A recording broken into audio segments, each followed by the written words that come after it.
Hello and welcome everyone to Co-Creation Station, the podcast where we talk about the law of attraction, the art of allowing, spiritual magic, the mind-body-spirit connection, and how to best enjoy this mystical, mysterious, miraculous, crazy, sometimes confounding, but always incredible journey we call life. My name is Collin. I'm located in beautiful, sunny North Hollywood, California. Hello, everyone. My name is Stephanie Orlina. I am a transformational life coach, and I am in San Diego, California. We want to thank you so much for listening or watching or both, whatever you're doing right now. We do want to let you know at the start of the show here, we often mention the names Abraham Hicks and Esther Hicks, and Abraham. Sometimes we just say Abraham. If you're not familiar with those names, Esther Hicks is a speaker and author who channels Abraham. Abraham is described as a group of entities from beyond our physical world who share their wisdom by speaking through Esther at workshops and speaking opportunities around the world. You can Google them or whatever your web browser is. You search for them on YouTube. You can also find more about them on their website, which is abraham-hicks.com. Each week here on the podcast, we start our discussion from a different jumping off point. And I was 2 minutes into friend time today, and Stephanie was like, Collin, just mentioned makes me realize something really important about the law of attraction and the art of allowing. So let me explain that in great detail. Oh. Like, we are not recording, Stephanie, yet. And I don't have the heart to cut friend time off at the 2 minute mark. Like, let's come back to that. Let's talk about it again. And most of that was said non-verbally. Yes. Oh. So we're such good friends. We have the telepathic link. So, do you care to introduce your jumping off point for this week?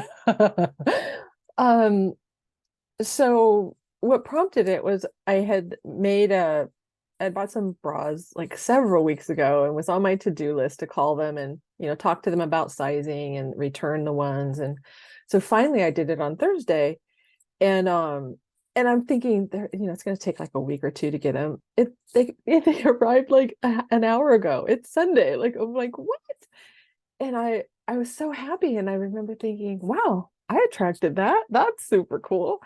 And then so I was mentioning to Collin this in friend time, and I'm like, because I've been feeling good, but I've had, I had some contrast on Friday that brought my energy really down. I was worrying.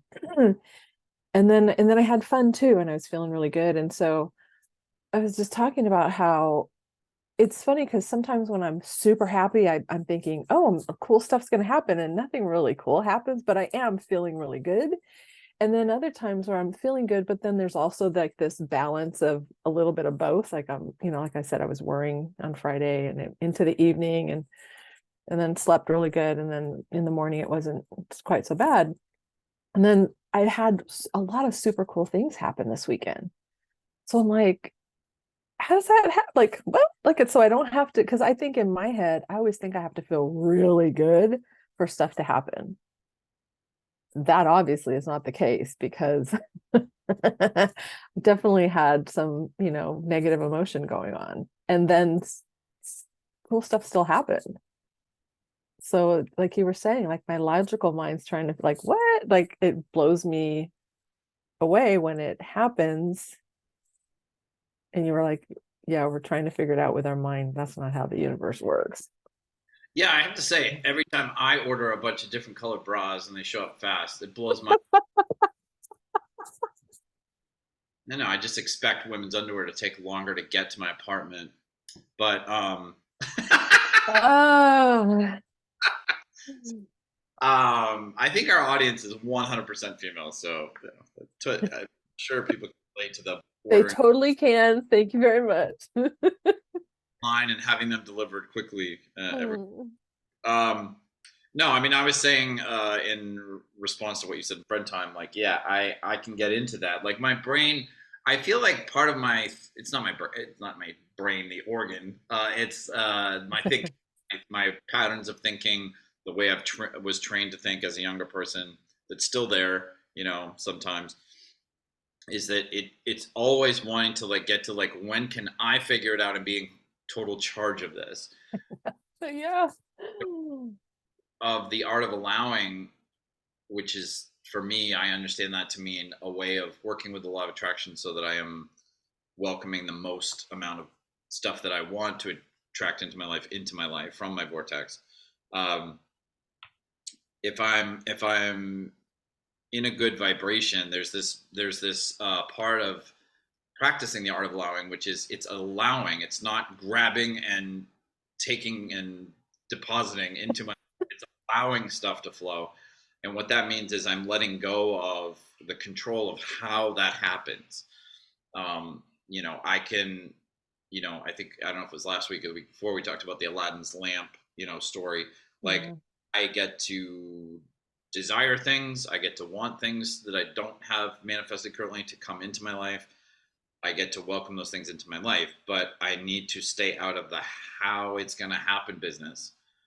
And specifically when something is going to show up, the exact point is part of the how. That's part of like the universe. My understanding is the universe needs, it's a mystery, I guess, but it needs its own time to figure out when is the right time to bring something into my life. So I mean, I may be in a good vibration for a long time and be like, oh, this, I know what car I want next, and like, I'm gonna get this new car, and then be like, after a week, be like, I've been feeling really great for 7 days straight, and I still don't have that car. What? Yeah. It's just a big old lie, and the art of allowing doesn't work, and all this stuff. It's like, no, like the universe, just because I'm in a good vibration for 7 days, what that means is the car is coming faster than it would otherwise. Yeah, If for sure. other stuff probably came in, um, Absolutely. way, but it doesn't mean that I get to say like, oh well, if I'm in a good vibration 7 days in a row, then the car should show up at 5 p.m. on Friday. Now, I think like we have talked about, like the how I practice the art of allowing does affect time, in the sense that if I'm in a thought of resistance about the car, like, oh man, that car still hasn't shown up, that car still hasn't shown up, that is going to I do have a part in the timing of it, in the sense that I'm now delaying it with my resistance. Yeah. Or if I'm just like convinced that the car is coming, as if I ordered it on Amazon, and as if, just like your bras, they're coming quickly, I am speeding it up, but I don't get to say, August, whatever, October, it's going to be here on October 25th or whatever. And I have done that, by the way. I have, um, and I feel like there's a little bit of a difference of opinion actually on some people who study the law of attraction, practice the art of allowing. I've heard some practitioners say that they have had success by saying, I need this $5,000 within the next 30 days. And it does. Absolutely. I I trust that those people who do that are able to do that. I don't ever try to do that, because what happens, but that's not the law of attraction's fault. It's not the art of allowance fault. It's not the universe's fault. It's my thinking. Because as soon as I say to myself, that $5,000 is going to show up by October 25th, immediately puts me in resistance. Right. I Yeah. email every freaking day, like, did it show up yet? Did it show up yet? Because Or the fear is it's not going to. The resistant thought for me is it's not going to happen. yeah, well, I think that's what's underneath. Like, Yeah. to check, Yeah. but Yeah. really, like, I don't believe it's coming. So yeah. Well, and that's why I love Helen Hadsel, because she had a very strong belief muscle and a very strong expectation muscle, and to build those, either one, but to have them both really strong. Great. Helen Hatzel. Yeah, she was a woman in the 50s, 60s, and I think she came across the book Positive Thinking by Norman Peale, I think it is. And she started reading that, and then she started talking to her husband. She's like, this, I've been reading this book, and it says we can have anything we want just with positive thinking. And then her husband was reading the paper, and I think it was Pepsi Cola. Coca-Cola was having a drawing, and if you wrote in a little essay about why Cokes are so great or whatever. And so she just went in the room and wrote a little snappy little jingle, and she won. And then after that, she continued to win. She just expected to win. And then people started giving their energy to her because they believed she was going to. Like, don't try to win because Helen's going to win it. She always wins it. And she goes, I wasn't asking for their energy. They were giving it to me. But in listening, and you can find her on YouTube, just Google Helen Hadsel, Hadsell. She's got a great, they interviewed her maybe 20 years ago. She's since passed.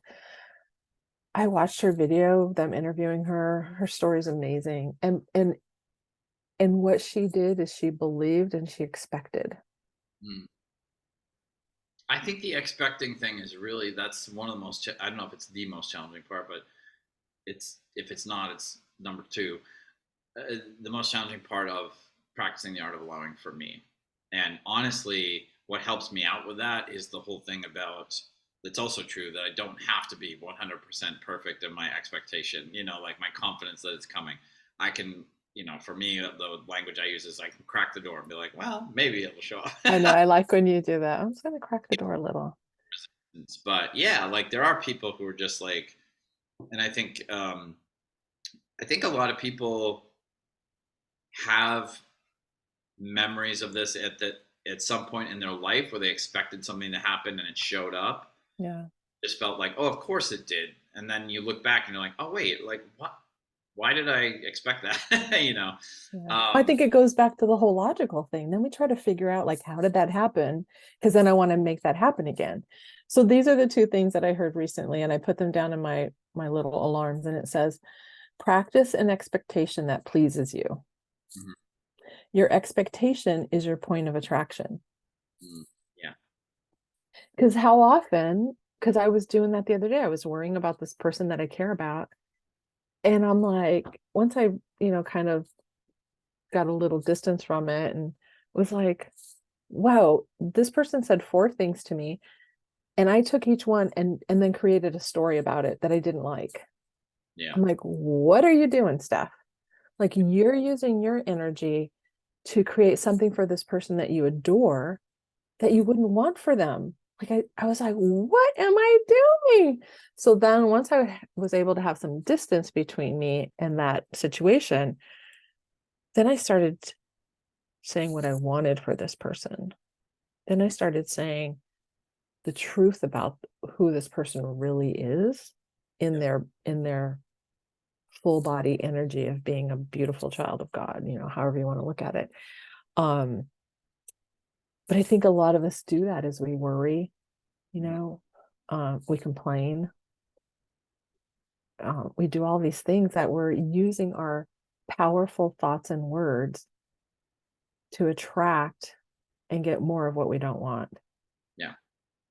It's funny too, because like, I definitely am guilty of it. I hopefully I do it a lot less than I used to before I found out about the law of attraction, the art of allowing. But I mean, and it's always easier for me to see something, behavior or words in another person than it is myself. But I mean, I hear that pretty often. Like, I'll be in conversation with somebody, and there'll just be like, somebody might be looking for a job, and I'll be like, "Oh, what kind of job are you looking for?" And they're like, "Well, I'd really like to be this, but that industry is just taking it.